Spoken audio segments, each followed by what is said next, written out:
दिल्ली का चुनाव तूफानी मोड में चल रहा था। योगी आए और इसको सुनामी बना के चले।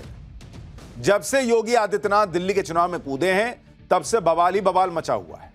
योगी तो दिल्ली में बोलकर अपने अगले मिशन पर निकल गए, लेकिन कल उन्होंने जो बम फोड़े थे उसकी गूंज अब तक सुनाई दे रही है। सारे विरोधी अब योगी पर टूट पड़े कि योगी ने दिल्ली आकर ऐसा बोल कैसे दिया, वैसा कैसे बोल दिया, जबकि योगी ने तो सिंपल चैलेंज दिया था अरविंद केजरीवाल को कि यमुना में डुबकी लगाकर वैसे ही दिखाओ जैसे गंगा में डुबकी योगी कैबिनेट ने लगाई थी।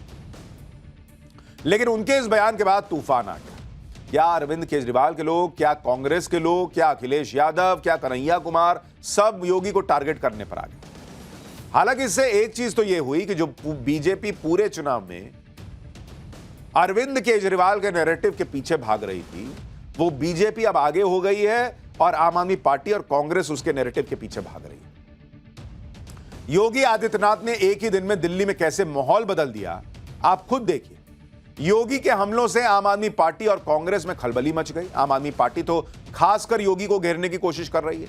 योगी के बयानों पर केजरीवाल पलटवार कर रहे हैं। कांग्रेस भी योगी आदित्यनाथ के हमले का जवाब दे रही है। यानी एक ही दिन में योगी दिल्ली में सेंट्रल टॉकिंग पॉइंट बन गए और चर्चा बीजेपी के बातों की हो रही है। यानी योगी आदित्यनाथ ने दिल्ली में वो धमाका किया कि दिल्ली के सारे नेता बाकी सब छोड़कर योगी योगी कर रहे हैं, उसी में उलझ गए। इसे कहते हैं असली चुनावी धमाका। जो काम बीजेपी अब तक दिल्ली में कर नहीं पा रही थी, वो काम योगी आदित्यनाथ ने कुछ घंटों में कर दिया। आपको दिखाता हूं योगी आदित्यनाथ के इसी धमाके की एक झलक। इस पर कैसे तूफान आया हुआ है उसकी एक झलक, फिर बताऊंगा कि योगी इफेक्ट से कैसे निपट रहे हैं अरविंद केजरीवाल और क्या अरविंद केजरीवाल की जान को खतरा पैदा हो गया है।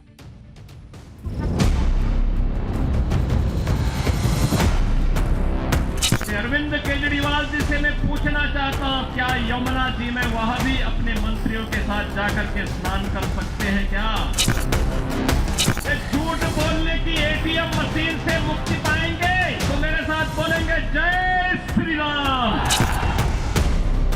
ये दुर्गति करने का सबसे बड़ा अपराधी कोई है, अरविंद केजरीवाल नाम का जीव इसका सबसे बड़ा अपराधी है। हर हर। दिल्ली में योगी आदित्यनाथ ने कल रैली की थी। योगी का करिश्मा देखिए कि आज भी योगी के बयानों पर दिल्ली में जमकर राजनीति हुई। कल योगी ने जो बम फोड़ा था, उसके बाद आज विरोधी खेमों में भी बयानों के पटाखे फूटे। अरविंद केजरीवाल ने आज भी योगी के बयानों पर पलटवार किया। योगी आदित्यनाथ ने सुरक्षा का मुद्दा उठाया था, तो केजरीवाल ने योगी के बहाने इसी मुद्दे पर गृह मंत्री अमित शाह को घेर लिया। केजरीवाल से लेकर अखिलेश तक योगी पर हमले कर रहे हैं। यही बीजेपी चाह भी रही थी कि चुनाव का एजेंडा केजरीवाल के बजाय बीजेपी सेट कर पाए, और यह पहली बार हो रहा है। सुनिए केजरीवाल ने योगी के कानून व्यवस्था वाले बयान पर क्या कहा है। अगर योगी जी कह रहे हैं जैसे कि मैंने यूपी की कानून व्यवस्था ठीक कर दी, तो मैं उनसे निवेदन करूंगा कि आप अमित शाह जी को थोड़ा बिठा के समझाइए कैसे कानून व्यवस्था ठीक की जाती है। आप उनको बिठा के थोड़ा सा गाइड कीजिए, उनको थोड़ा समझाइए अमित शाह जी को कि दिल्ली की कानून व्यवस्था में क्या करने की ज़रूरत है, कैसे करने की ज़रूरत है। अरविंद केजरीवाल ने कानून व्यवस्था के मुद्दे पर बीजेपी को फंसाने की कोशिश की, क्योंकि दिल्ली में कानून व्यवस्था की जिम्मेदारी गृह मंत्रालय के पास है। इसलिए इस मुद्दे पर केजरीवाल ने योगी के हमले को बीजेपी की तरफ मोड़ दिया। लेकिन यमुना की सफाई के मुद्दे पर केजरीवाल गिरते दिख रहे हैं, और सीएम योगी ने यमुना में डुबकी लगाने की खुली चुनौती केजरीवाल को दी। बीजेपी भी यही नैरेटिव सेट करने की कोशिश कर रही थी, लेकिन योगी आदित्यनाथ ने जिस अंदाज में केजरीवाल को चुनौती दी, उससे बीजेपी भी जोश में आ गई और यमुना के मुद्दे को उठा रही। यहां तक कि कांग्रेस भी यमुना के मुद्दे पर केजरीवाल पर अब हमले कर रही है। दिल्ली में योगी के तूफान के बाद यमुना पर कैसे हंगामा मचा है, अब जरा वो देखिए। बार बार चिल्लाकर दिल्ली के पूर्व मुख्यमंत्री अरविंद केजरीवाल जी ने कहा कि अगर मैं 2025 तक यमुना साफ नहीं कर पाया तो मुझे वोट मत करना। आज वो किस मुंह से वोट मांग रहे हैं मेरे को समझ नहीं आता। आदमी अपनी बात से कैसे फिर जाता है, आदमी कितना झूठ बोलता है, हर बात पे झूठ बोलता है, ये दिल्ली की जनता को समझ आ चुका है। तो मैं अरविंद केजरीवाल को फिर से चुनौती करता हूँ कि अभी भी दिन शेष है, जाकर यमुना में डुबकी लगा के आइए। अरविंद जी ने जो वादे किए थे यमुना के लेकर और खुद कहा था कि मैं डुबकी लगाऊंगा, आज लोग याद दिला रहे हैं उनको। बात ये है कि आज दिल्ली में बच्चे भी सांस लेने में परेशानी महसूस करते हैं। अच्छा, अभी ना उनको लगता है कि इस पे ना उनकी खुद की सहमति नहीं बनी है, शायद नागपुर से ना सैंक्शन नहीं हुआ है, पास नहीं हुआ है कि एक नारा कौन है, क्योंकि योगी जी कोई और नारा कह रहे हैं, मोदी जी कोई और नारा कह रहे हैं। क्या पता करंट सीएम जो है फ्यूचर पीएम के प्लान में जो है करंट पीएम का जो है नारा ही जो है एग्जिबिट कर रहा हो। योगी आदित्यनाथ ने यमुना की सफाई के मुद्दे पर केजरीवाल को फंसा दिया। ऐसे में केजरीवाल की मदद के लिए अखिलेश यादव सामने आए। योगी आदित्यनाथ की चुनौती पर केजरीवाल ने जवाब नहीं दिया, लेकिन अखिलेश यादव ने योगी आदित्यनाथ पर निशाना साधा। अखिलेश ने कहा कि दूसरों को चुनौती देने वाले योगी मथुरा और वृंदावन में यमुना में डुबकी लगाकर दिखाए। यमुना के मुद्दे पर केजरीवाल के सपोर्ट में अखिलेश कूद गए तो योगी की बाकी बातों का जवाब आम आदमी पार्टी ने दिया। आम आदमी पार्टी ने आज योगी आदित्यनाथ का एक पोस्टर जारी किया। इसमें लिखा कि दिल्ली आकर योगी आदित्यनाथ जोकर बन गए। इसमें योगी मॉडल और केजरीवाल मॉडल की तुलना की गई। योगी पर पोस्टर जारी करने के साथ केजरीवाल ने आज बीजेपी पर एक के बाद एक कई हमले किए। आम आदमी पार्टी की रणनीति ही यही है कि एक बार में इतने अटैक कर दो कि सामने वाला कन्फ्यूजी आ जाए कि इसका जवाब देना है कि उसका, और किसका जवाब बाद में देना है। आप खुद देखिए, पहला हमला किया आम आदमी पार्टी ने कि पंजाब पुलिस की सुरक्षा हटाने पर आरोप लगाया, केजरीवाल की सुरक्षा के साथ खिलवाड़ हो रहा है कह दिया। दूसरा हमला, बीजेपी वाले वोट खरीदने की कोशिश कर रहे हैं, सब जानकर भी चुनाव आयोग कुछ नहीं कर रहा। तीसरा हमला, आम आदमी पार्टी की योजनाएं कॉपी कर रही है बीजेपी के पास दिल्ली के लिए अपना कोई विजन नहीं। और यही केजरीवाल पूरे चुनाव में करते आए, विरोधियों को जो उनके आरोप हैं उसके बीच फंसा के छोड़। आम आदमी पार्टी लगातार यह आरोप लगा रही है कि केजरीवाल की सुरक्षा के साथ खिलवाड़ किया जा रहा है। केजरीवाल की सुरक्षा दिल्ली पुलिस के साथ साथ पंजाब पुलिस भी कर रही थी, लेकिन पंजाब पुलिस की सुरक्षा को चुनाव आयोग के कहने पर हटा दिया गया। इसी को लेकर आम आदमी पार्टी ने आज बीजेपी के खिलाफ हल्ला बोल दिया। आम आदमी पार्टी ने कहा कि केजरीवाल पर पहले भी हमला हो चुका है, उसके बावजूद केजरीवाल की सुरक्षा में लगी पंजाब पुलिस की सुरक्षा को हटा लिया गया। सुनिए दिल्ली की मुख्यमंत्री आतिशी ने क्या कहा, फिर बताऊंगा कि केजरीवाल की सुरक्षा हटाने के पीछे की असली वजह क्या है। भारतीय जनता पार्टी वाले कहते हैं, दिल्ली पुलिस कहती है, अमित शाह जी कहते हैं कि जी अरविंद केजरीवाल जी के पास Z+ सिक्योरिटी है। मैं आज आपसे पूछना चाहती हूं, इस देश के इतिहास में कोई ऐसा Z+ सिक्योरिटी का प्रोटेक्टी रहा है जिसकी गाड़ी पे पत्थर फेंके गए हो और पुलिस सामने ना आई हो? कोई ऐसा Z+ सिक्योरिटी का प्रोटेक्टी रहा है जिसपे कोई पदार्थ फेंक देता है, पुलिस वाले वहां पे खड़े होते हैं और वो उसे रोकते नहीं है? वो अब अरविंद केजरीवाल की टीम कह रही है केजरीवाल पे की जान को खतरा है, उनकी सिक्योरिटी पंजाब पुलिस वाली सिक्योरिटी हटा ली गई। बॉस, पहले तो केजरीवाल एंड उनकी टीम ये बताए कि अरविंद केजरीवाल तो राजनीति में ये बोलकर आए थे कि मैं तो सिक्योरिटी लूंगा ही नहीं।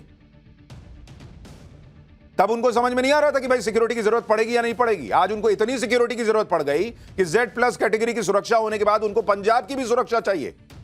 कल को पंजाब में आम आदमी पार्टी की सरकार चली जाएगी, उसके बाद कौन देगा सुरक्षा? और दुनिया देश भर में इतने जितने बड़े नेता हैं उनमें से ज्यादातर Z+ सिक्योरिटी लेकर चल रहे हैं, उनकी जान को खतरा नहीं है। अकेले केजरीवाल की जान को खतरा हो जाएगा अगर पंजाब पुलिस चली जाएगी तो Z+ सिक्योरिटी वापस कर दीजिए, कहिए मेरे को खाली पंजाब पुलिस देगी। और पंजाब पुलिस किस बात पे दे रही है? केजरीवाल दिल्ली में रहते हैं कि पंजाब में रहते हैं, तो पंजाब पुलिस यहां कौन बात का सिक्योरिटी दे रही है? जो सिक्योरिटी मिलती है वो जहां आप रहते हैं उसकी मिलती है। दिल्ली में चुनाव प्रचार के दौरान केजरीवाल की सुरक्षा में पंजाब पुलिस भी लगी, जिसे हटाने को लेकर आम आदमी पार्टी हंगामा कर रही। पंजाब पुलिस की सुरक्षा क्यों हटाई गई, यह भी तो बताइए पब्लिक को।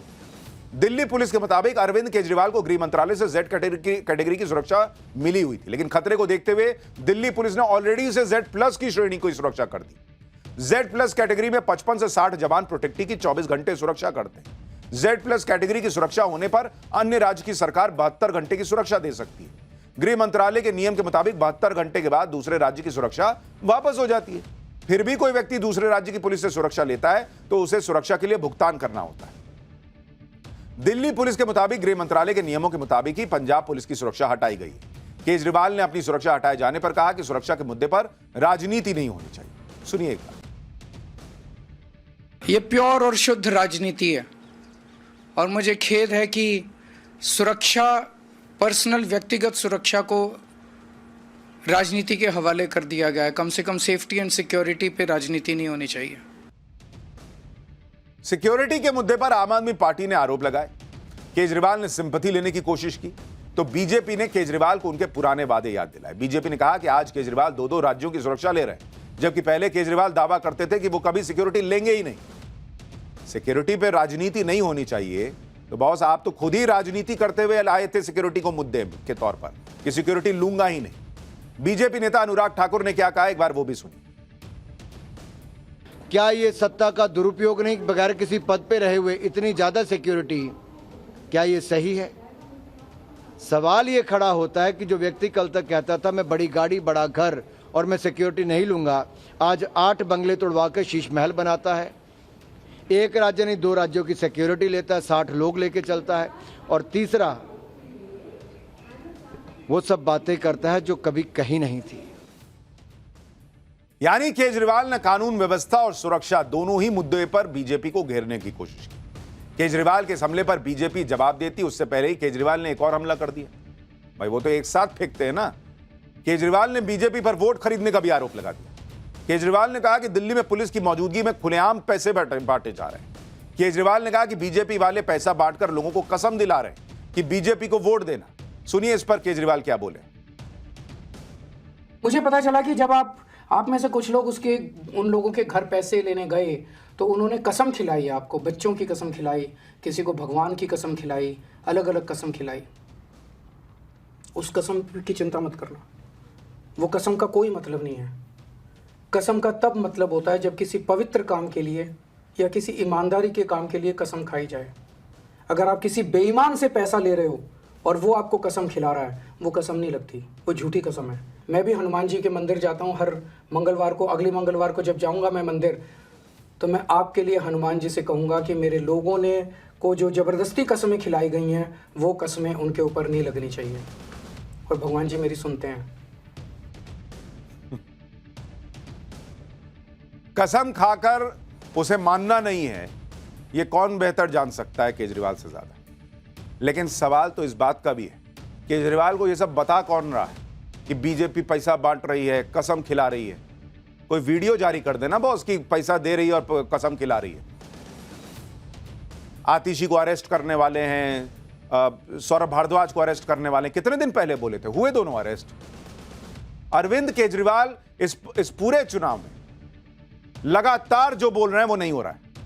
और अगर पैसे बट रहे हैं तो उसके वीडियो दें, हम भी दिखाएं पाठशाला में, हम भी दिखाएं चैनल पर। और पब्लिक जो है वो पैसा लेगी और कसम खा लेगी, मम्मी कसम अब नहीं देंगे आम आदमी पार्टी को वोट। ये ऐसा मामला चलता है पॉलिटिक्स में। क्या आप देखिए कि किस तरह से केजरीवाल जो है वो लगातार एक के बाद एक हमले कर रहे हैं। बीजेपी इसी में कंफ्यूज भी हो जाती है कई बार कि वो पलटवार करे तो करे कैसे। केजरीवाल ने अब बीजेपी के संकल्प पत्र पर सवाल उठा दिए जो अभी आया भी नहीं। तीसरा वर्जन अभी आया कहां, तीसरा पार्ट। केजरीवाल ने कहा कि बीजेपी आम आदमी पार्टी की योजनाओं की कॉपी कर रही है, बीजेपी के पास अपना कोई विजन नहीं है। दरअसल शनिवार यानी कल अमित शाह बीजेपी के संकल्प पत्र का तीसरा पार्ट जारी कर सकते हैं। इसी पर केजरीवाल ने कहा कि कल अमित शाह जी बीजेपी का संकल्प पत्र 3 लॉन्च कर रहे हैं। मेरा उनसे निवेदन है कि जो आम आदमी पार्टी की दिल्ली में पहले से योजनाएं लागू हैं, जैसे फ्री बिजली, पानी, उनका फिर से ऐलान मत कर देना। दिल्ली को लेकर बीजेपी का अपना क्या प्लान और विजन है वो बताना। दिल्ली की कानून व्यवस्था ठीक करने में आप विफल क्यों हुए और अब क्या करोगे ये भी बताना। यह है केजरीवाल की तेजी, जिससे वो विरोधियों को सोचते हैं कि फंसा लें। प्रचार करने और अपना एजेंडा सेट करने में केजरीवाल आगे आगे भाग रहे हैं। हालांकि केजरीवाल की रफ्तार पर उनकी ही पार्टी के नेता स्पीड ब्रेकर का काम कर रहे हैं। केजरीवाल दिल्ली में धुआंधार प्रचार कर रहे हैं तो उन्हीं की पार्टी के नेता केजरीवाल के लिए मुसीबत बन गए। आम आदमी पार्टी के ओखला से विधायक अमानतुल्लाह खान के बेटे अनस पर आज दिल्ली पुलिस ने गंभीर आरोप लगाए। अमानतुल्लाह खान के बेटे पर आरोप है कि वो मॉडिफाई बाइक चला रहे थे, डीएल यानी ड्राइविंग लाइसेंस और दूसरी चीजों को लेकर पुलिस से बहस कर रहे थे। आरोप लग रहा है कि अमानतुल्लाह खान के बेटे ने पुलिस से बहस के दौरान अपने पिता के विधायक होने की धौंस दिखाई। आरोप है कि जब पुलिस ने चेकिंग के दौरान अनस को रोका तो उन्होंने कहा कि उनके पापा विधायक, यानी ये वही मामला हो गया कि पापा विधायक है मेरे, मुझे कुछ कैसे कर सकते हो।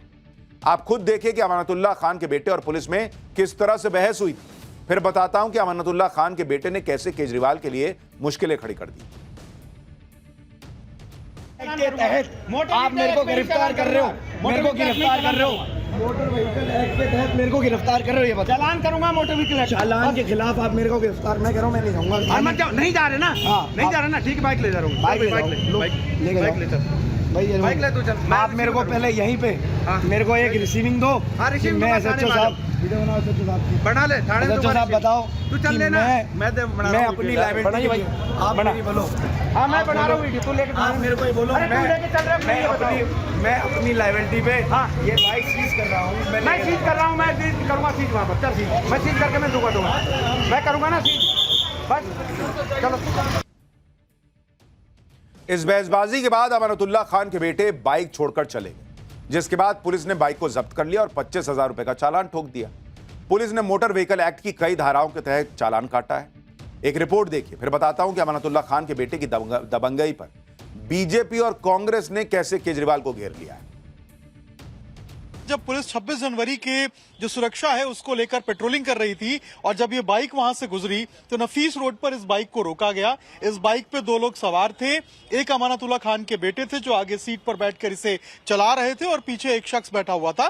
पीछे जो है वो आम आदमी पार्टी के झंडे रखे हुए थे और बाइक के ऊपर भी जो आम आदमी पार्टी के झंडे हैं वो लगाए गए थे। जब पुलिस ने पूछताछ शुरू की, पूछा कि आखिर ड्राइविंग लाइसेंस कहाँ है आपका और ये बाइक में क्या ये साइलेंसर जो है मॉडिफाइड है, तो वो उन्होंने बताया कि वो विधायक के बेटे हैं और इस तरीके से जो पुलिस से बदतमीजी है वो करने लगे, ऐसा पुलिस का आरोप है। उसके बाद पुलिस ने ये कहा कि वो मोटर व्हीकल एक्ट के तहत इनके ऊपर चालान करेंगे और उन्होंने अपनी बाइक जो है वहीं पे छोड़ दी और उसके बाद वहां से चले गए। पुलिस ने अब इस बाइक को जब्त किया है। यानी केजरीवाल एक तरफ दिल्ली में सुरक्षा का मुद्दा उठा रहे हैं और दूसरी तरफ उनकी ही पार्टी के विधायक के बेटे पर कानून तोड़ने का आरोप लग रहा है। इसी को लेकर बीजेपी और कांग्रेस ने केजरीवाल पर डायरेक्ट अटैक किया। आरोप लगाया कि केजरीवाल के नेता ही कानून तोड़ रहे हैं, तो केजरीवाल कैसे कानून व्यवस्था की बात कर सकते हैं? सुनिए एक बार।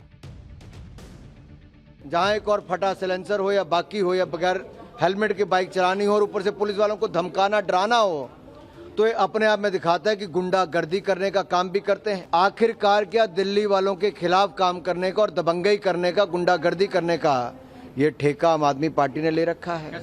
ये सब लोग जब इस देश के एक समुदाय विशेष को गालियां दी जाती हैं, जब समुदाय विशेष के खिलाफ जहर उगला जाता है, जब दिल्ली में दंगे होते हैं, तो ना ये मान्यवर दिखते हैं जिनकी आप बात कर रहे हैं और ना जो दिल्ली के पूर्व मुख्यमंत्री और अभी सबके हितैषी बने हुए वो दिखते हैं। दिल्ली चुनाव का प्रचार अपने पीक पर है और ऐसे समय में यह विवाद केजरीवाल की मुश्किल बढ़ा सकता है। अमानतुल्लाह खान भी यह बात समझ रहे हैं, इसलिए उन्होंने इसे भी राजनीति से जोड़ दिया। अमानतुल्लाह खान ने कहा कि उनके बेटे की बाइक पर आम आदमी पार्टी का झंडा लगा था, इसलिए पुलिस ने बाइक को रोक दिया। छोटा सा मामला है जिस पर इतना हंगामा हो रहा है। एक बार अमानतुल्लाह खान का पक्ष भी सुनिए। एक छोटा सा मसला था मेरे बेटे का, किस तरह से उन्होंने आकर के SHO ने खुद ब खुद बदतमीजी की और मोटरसाइकिल बंद की। वो उसकी अपनी मोटरसाइकिल नहीं थी क्योंकि उस पर पार्टी का झंडा लगा था, इसलिए उस मोटरसाइकिल को बंद किया और उसका 22,000 रुपये का चालान उन्होंने किया। तो मैंने अभी ACP सरिता विहार, ACP सुखदेव विहार से बात की है, तो मैंने कहा कि ये SHO जिस तरह से काम कर रहा है, ये पुलिस जिस तरह से काम कर रही है, ये ठीक नहीं है। यानी दिल्ली में भयंकर चुनावी घमासान तो मचा हुआ है। बीजेपी और आम आदमी पार्टी में तगड़ी राजनीतिक जंग चल रही है। बीजेपी और आम आदमी पार्टी के बड़े नेता प्रचार कर रहे हैं, लेकिन इस चुनावी घमासान से कांग्रेस के सबसे बड़े नेता गायब हैं। राहुल गांधी ने 14 जनवरी को रिठाला में रैली की थी, उसके बाद से वो दिल्ली के चुनाव से गायब हो गए। राहुल गांधी की दिल्ली में कई रैलियां होनी थी, लेकिन वो रैलियां बैक टू बैक कैंसिल होती चली जा रही। दिल्ली की सड़कों पर कांग्रेस के कार्यकर्ता पसीना बहा रहे हैं और राहुल गांधी प्रचार ही नहीं करने आ रहे। इसी वजह से चर्चा हो रही है कि क्या राहुल गांधी ने दिल्ली कांग्रेस को अकेला छोड़ दिया है। चर्चा तो यह भी चल रही है कि क्या राहुल गांधी और आम आदमी पार्टी में कोई डील हुई है। लोकसभा चुनाव में आम आदमी पार्टी और कांग्रेस इंडी गठबंधन का हिस्सा थे, दोनों ने एक दूसरे के लिए प्रचार किया था। यानी राहुल गांधी की वजह से कांग्रेस की रणनीति पर सवाल उठ रहे हैं और कांग्रेस के नेता जवाब देते घूम रहे हैं। सुनिए आम आदमी पार्टी और कांग्रेस की डील पर कांग्रेस के नेता कन्हैया कुमार ने क्या कहा है, फिर बताता हूं कि राहुल गांधी आखिर क्यों प्रचार में नहीं आ पा रहे, वजह है क्या। केजरीवाल जी जब बीजेपी के खिलाफ हमारे साथ मिलकर के लड़ेंगे तो हमारे सहयोगी हैं, लेकिन अगर हमारे साथ मिलकर के बीजेपी से नहीं लड़ेंगे तो उनको ये क्लियर करना पड़ेगा कि वो किसके साथ हैं। नफरत, अन्याय, शोषण, गैर बराबरी और भेदभाव के खिलाफ जो भी है वो हमारा दोस्त है, हमारा साथी है, हमारा सहयोगी। नफरत, भेदभाव, शोषण, अन्याय, गैर बराबरी के साथ जो खड़ा है वो हमारे खिलाफ है। मतलब इनका यह कहना है कि यही बीजेपी से लड़ते हैं और कांग्रेस के साथ जो लड़के नहीं, जो मिलके नहीं लड़ रहा है बीजेपी से, वो किसके साथ है वो बताए। अरे बॉस, ये तो पलट के केजरीवाल आपसे भी पूछ सकते हैं कि वो बीजेपी को हराने के लिए उतरे हुए हैं। आप अगर उनके साथ नहीं है तो आप बीजेपी के साथ हैं क्या? कांग्रेस बीजेपी के साथ है क्या? और केजरीवाल का यह पूछना ज्यादा वाजिब होगा क्योंकि केजरीवाल तो दिल्ली में बीजेपी को हरा रहे हैं। आप किस मुंह से कह रहे हैं कि मेरे साथ सट जाओ, मेरे साथ गठबंधन कर लो? कांग्रेस का कोई हवाई मतलब ठिकाना ही नहीं होता बॉस, कुछ भी लॉजिक चलता है इनका। सवाल यह है कि राहुल गांधी रैली कर क्यों नहीं पा रहे? क्योंकि आप खुद देखिए, राहुल गांधी की अब तक 3 रैलियां रद्द हो चुकी हैं। नई दिल्ली, सदर बाजार, मुस्तफाबाद में रैली रद्द हो गई। आज मादीपुर में राहुल गांधी की रैली होने वाली थी, लेकिन वो भी, उस रैली में भी वो नहीं आए। कांग्रेस की तरफ से बताया गया है कि राहुल गांधी की तबीयत ठीक नहीं है, इसलिए वो रैलियां नहीं कर पा रहे। राहुल गांधी जैसे ही ठीक होंगे वो दिल्ली चुनाव के प्रचार में जुट जाएंगे। लेकिन सवाल है कि राहुल गांधी को ऐसी क्या तबीयत खराब हो गई बॉस कि इतने दिन से प्रचार नहीं कर पा रहे? नेता प्रतिपक्ष हैं, देश को बताना चाहिए कि ऐसी क्या तबीयत खराब है बॉस कि आ ही नहीं पा रहे हैं। बीजेपी का कहना है कि राहुल गांधी और केजरीवाल डबल डेटिंग कर रहे हैं, सेटिंग कर रहे हैं, दिल्ली की पब्लिक को धोखा दे रहे हैं। सुनिए एक बार। ये डबल डेटिंग कर रहे हैं, 3-3 बार अपने प्रोग्राम राहुल जी कैंसिल कर रहे हैं। आम आदमी पार्टी के भ्रष्टाचार और इनके महिला विरोधी सोच के खिलाफ कुछ नहीं बोल रहे हैं। रोहिंग्या मुसलमानों को और अवैध घुसपैठियों के संरक्षण पर कांग्रेस के लोग कुछ नहीं बोल रहे हैं। ये स्पष्ट दिखाता है कि राहुल गांधी और अरविंद केजरीवाल डबल डेटिंग कर रहे हैं। जब तक राहुल गांधी प्रचार से दूर हैं, बीजेपी को आरोप लगाने का मौका मिल रहा है। बीजेपी ये नैरेटिव सेट कर रही है कि राहुल गांधी आम आदमी पार्टी की मदद कर रहे हैं। दोनों पार्टियां जनता के सामने एक दूसरे से लड़ने का दिखावा कर रही हैं, लेकिन अंदर ही अंदर राहुल और केजरीवाल एक दूसरे की मदद कर रहे हैं। बीजेपी के इस नैरेटिव को तोड़ने के लिए दिल्ली में कांग्रेस दिल्ली में योगी आदित्यनाथ के प्रचार पर सवाल खड़े कर रही है। एक बार सुप्रिया श्रीनेत को सुनिए। कल योगी जी ने यहां पर आकर 2 बातें कही। उन्होंने महिला सुरक्षा पर बोला और फिर उन्होंने कूड़े पर बोला। लेकिन आज अखबार में जो मैंने पढ़ा, योगी जी से ये सवाल आप लोग जरूर पूछेगा जब अगली रैली करने आएंगे। आईआईटी बीएचयू के गैंग रेप के जो आरोपी हैं, आपकी आईटी सेल के लड़के, आपकी पुलिस पीड़िता को 15 बार बुला रही है और आप यहां पर आकर महिला सुरक्षा की बात करते हैं। किस मुंह से बात कर रहे हैं यहां पर आकर? असलियत यह है कि बीजेपी और आम आदमी पार्टी ने प्रशासन और पुलिस दोनों को तबाह करके रखा है। दिल्ली में चुनावी धमाका करने के बाद योगी आदित्यनाथ आज एक और मिशन पर यूपी के मिल्कीपुर पहुंच गए। मिल्कीपुर जहां उपचुनाव है। देश में जितनी चर्चा दिल्ली की 70 सीटों पर होने वाले चुनाव को लेकर है, उतनी ही चर्चा यूपी की मिल्कीपुर विधानसभा सीट पर होने वाले उपचुनाव की भी है, क्योंकि अयोध्या में पड़ने वाली इस सीट को योगी आदित्यनाथ ने साख की लड़ाई बना लिया है। मिल्कीपुर में जीत के साथ ही योगी आदित्यनाथ लोकसभा चुनाव में अयोध्या लोकसभा सीट पर मिली हार का बदला चुकाने के लिए कमर कस चुके हैं और आज मिल्कीपुर की रैली में योगी आदित्यनाथ ने उपचुनाव में जीत पक्की करने का एजेंडा भी सेट कर दिया। हिंदुओं को एकजुट करने के लिए बटेंगे तो कटेंगे का नारा बुलंद कर चुके योगी आदित्यनाथ ने प्रयागराज में चल रहे महाकुंभ के जरिए आज एक बार फिर हिंदू एकता का संदेश दिया। सुनिए एक बार। पूरा देश, पूरी दुनिया, हर सनातन धर्मावलंबी बिना जाति के, बिना पंथ के भेदभाव के एक संगम में स्नान कर रहा है, गौरव की अनुभूति कर रहा है। मां गंगा का आशीर्वाद, भगवान प्रयागराज का आशीर्वाद उस संगम के माध्यम से प्राप्त हो रहा है और संगम का एक ही संदेश है, महाकुंभ का एक ही संदेश या त्रिवेणी का एक ही संदेश, एकता से ही अखंड रहेगा ये देश, एकता से ही अखंड रहेगा ये देश। यानी मिल्कीपुर में भी अगर वोट एकजुट रहा, हिंदू जो है वो जातियों में नहीं बटा, तो योगी आदित्यनाथ को उम्मीद है कि वो वहां अखिलेश यादव को पटकनी दे देंगे।